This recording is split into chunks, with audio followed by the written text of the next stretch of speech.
Salamat sa kay Sir Cloud ng Team One Love. Kasi sinuli niya itong phone Cellphone niya. Yan. Ano bang unit yan, pare? Oppo, ano yan? Oppo Reno 7. So guys, itong cellphone na to. Ito, napulot ko, nadampot ko sa pinagdilibiran ko. Ngayon, ibabalik natin. Hindi naman tayo ganong kasamang tao eh. Siyempre, yung nawalan na ito, sa susunod, mag-iingat ka, huwag kang burara. Kaya, eto, hindi naman tayo nag-ano sa ano, hindi tayo nag-interest, hindi natin pag-iinteresan ng ganitong cellphone, kahit mamahalin pa. Okay? Yung dinampot ko to, unang pumasok sa isip ko, ibabalik ko to. Kasi, yung nawalan, siyempre, kailangan niya to, maraming mahalagang bagay na nilalaman nito. Kaya hintayin natin tumawag yung ano, o kaya tatawagan natin mamaya kung di siya tatawag. O hintayin nyo. Wait lang. Ngayon tumatawag siya. Oh. Hindi niya ako marinig kasi basa ata itong cellphone na to. Tawag ka pa, isa pa. Ayun o, basa nga. Basa yung loob. Kasi nasa lapag to. Nasa lapag tong cellphone na to. Basang-basa. Dinampot ko lang. Tinigtanong-tanong ko sa pinagdilibiran ko, wala naman umaamin. Mamaya may umamin. Ito na, tumatawag na yun, tumatawag na. Hello, boss? Hello, sir. Oo, boss, naririnig mo na ako? Sir. Oh. Nahulog ko kasi yung phone ko, sir. Oo, sir, ayun nga yung bala ko, sir. Ipopost ko nga sana sa social media ko eh. Asan ba kayo, boss? Sa Pase... Pagino Roses, Oo. Balik ako sa Paseo de Roses, sir. Paseo de Roses ko kasi nakita to eh. Ako nga, sir. Doon ako, sir. Oh, nagdi-deliver ka ba? Delivery boy ka ba? Oo, sir. Sa Food Panda? Hindi, sir. Bali, sa Chinese ako nagtinatrabaho, sir, eh. Oh, sige, babalik. Oh, sige, tara, magkita. Gusto mo, bigay ko sa iyo address ko dito sa sa may ano. Sige, sir. Oh, Paano? ha? Sir, 7. Ilagay mo sa Waze. Pio del Pilar. Pio. Okay,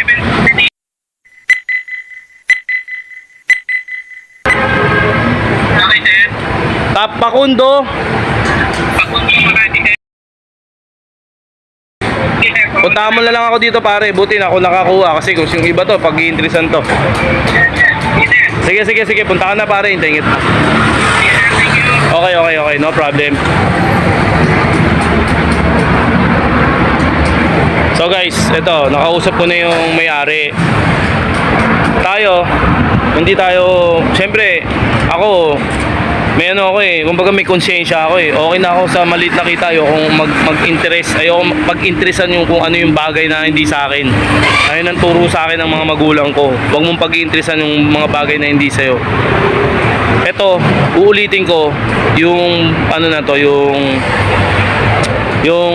cellphone na to. Nag-deliver kasi ako, ang lakas ng ulan, nakalagay na ganyan. Ngayon dinampot ko, basa pa. Ngayon, unang pumasok sa isip ko, isusoli ko to. Chinat ko na yung asawa ko. Sabi ko sa asawa ko, nakadampot ako ng cellphone. Sabi niya rin, soli mo yan. Agayon agad ang bungad niya sa akin, soli mo yan. Oo. Parehas kami ng ano. Yan ang mga bagay na ipinagmamalaki ko kahit isang kahig isang tuka, medyo salat man kami o maano man, kumbaga hindi ganun kayaman o sakto lang kami, sakto lang sa kitaan, kumakain sa 3 beses sa isang araw, okay na kami noon. Alright, wala kaming ugali na mag-i-interest kami ng iba nang hindi sa amin. Kaya kaibigan, napakapalad mo, ako nakapulot na itong cellphone mo. Pero kung may iba-iba to, mabilis to. Mabilis sa 1,000 to o 2,000 o Gago! Opo to, no? Opo. Oh, mag-iingat ka na sa susunod, kaibigan. Ha? Mag-ano-ano ka na, kumbaga, mag-ingat-ingat ka na. Siyempre, huwag ka masyadong burara. O sabihin natin, hindi naman kita sinisisi.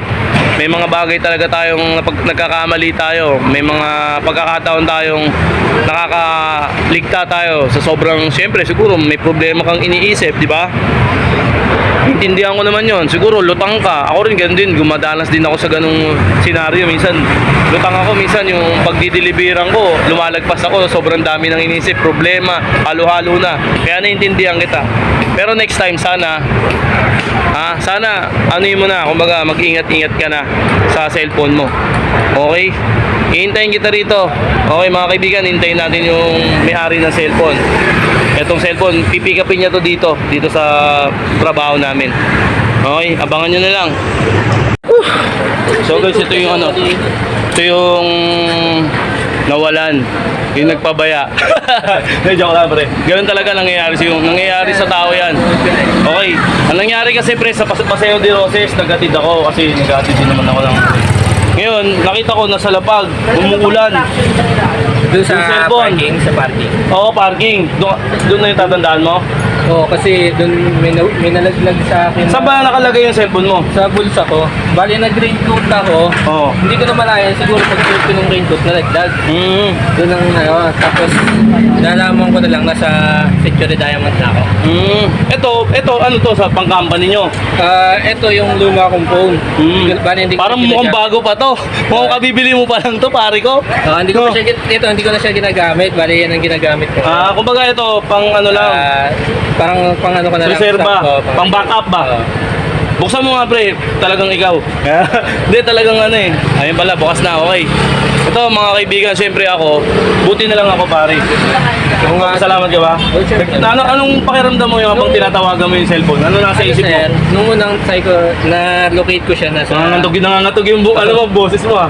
Na-locate ko siya. Okay. Nasa Paseo de Roses. So, Okay. tinawagan ko, then nag-ring. Tapos, sakto may delivery. Ano isip mo nun? Nag-ring? Sabi ko, okay pa. So, ibig sabihin, baka nasa guard. Okay. Or baka may nag-iintay, gano'n. Oo.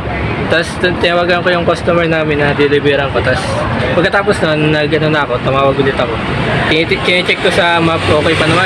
Oo. Tapos nawala yung signal siguro dahil tapos nakita ko, nandito na. So tinawagan ko siya ulit. Okay, nag-ring ulit. So yun, nakakausap na kita dun sa... Iniisip ko balik. Yung iniisip ko naman, so buti na lang, hindi Iba? hindi binata. Pinag-interesan. Hindi na. Ako pare, ito pare sasabihin ko sa inyo totoo yung nakita ko pa lang tong cellphone mo, unang pumasok sa isip ko, hindi ko pag-iinteresan to.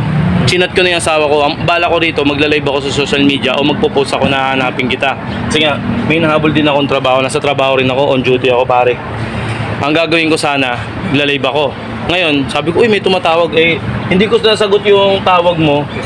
Kasi may ginagawa ako sa loob, nasa ano ko lang. Pero sinabi ko naman sa katrabaho ko na mayroon ako nakuhang cellphone, pati sa asawa ko. Sabi ng asawa ko, balik mo. Ganon din yung mindset ko, ibabalik ko yung cellphone pare. Pare, buti na lang talaga ako yung nakakuha ng cellphone mo. Thank you, sir. Kaya sabi ko, mumulugan pa yung cellphone mo. Hulugan mo ba? Hindi naman. Okay, kasi yung iba tropa, hulugan eh. Di ba? Yung mga home credit, hulugan. Nung nalaman ko sa ko, puto na yung phone ko. Siyempre, kinabahan ako. Natural yun pare. Kasi, siyempre, pinaghirapan ko. Tapos yun, nung tinawagan ko siya, okay na contact. Tapos pinatay ko, tapos tumawag ako sa customer namin para mag-deliver. Naramdaman mo yun? Naramdaman mo yung sumagot? Yung sumagot. Kanina, parang di tayo nagkakarinigan pala eh. Hindi tayo nagkakaano. Nung unang tawag. Nung pangalawang tawag ko na kasi ayun, okay na. lang. Ayan.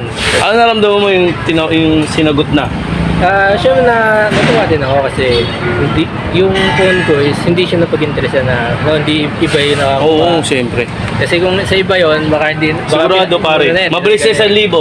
Oo, 2,000. Baka 4,000. Mabilis pa yan, okay.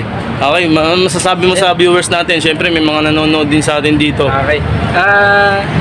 Hello sa anong pangalan? Team One Love pare. Team One Love. Salamat kay anong pangalan siya?